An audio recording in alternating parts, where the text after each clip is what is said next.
Hey everyone, welcome back. This is Steven with another magic review, and today I'm reviewing a pretty cool card effect called The Trick with a Name by Vanishing Inc.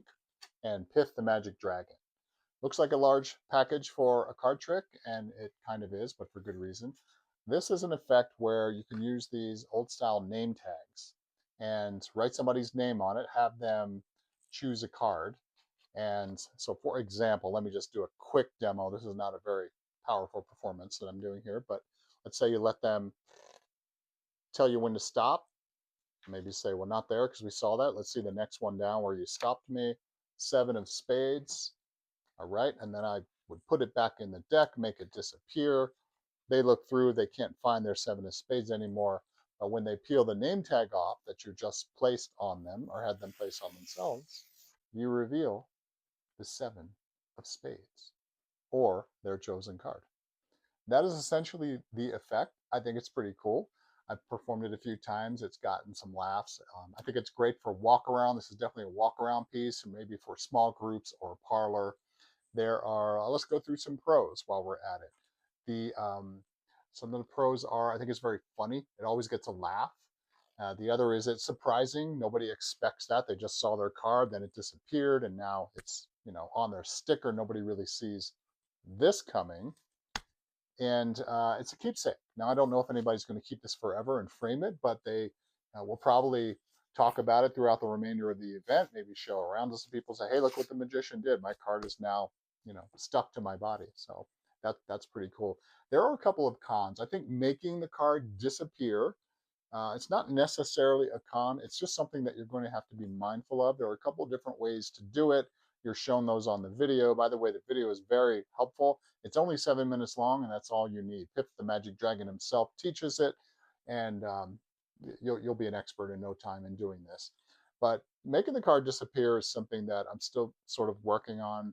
Um, there's a couple different ways to do it, but I won't go into all of that. But that for me was a little bit of a hurdle. It may not be for you, a hurdle that is. The other is I'm sorry, sticker flash. So when you receive a bunch of stickers, and this is why the box is so big, you get comes out kind of like that. You get a bunch of blank stickers, normal ones, and of course you get some that have cards printed on the other side. Because no, spoiler alert, you don't actually make a card magically print onto a blank sticker without touching anything. So there is a little bit of card handling involved. As long as you can do any type of force, this is going to be easy for you. You do get several choices of cards to force, and of course a lot of regular stickers to stick on. So you can write some names down of regular stickers, let people flash the back a little bit, put them on their clothing, or maybe just put it on their shoulder, as you'll see on the video. And then they can have their you can have your force card after that on your spectator, where you're actually going to do the effect. I really like this. It's simple to do.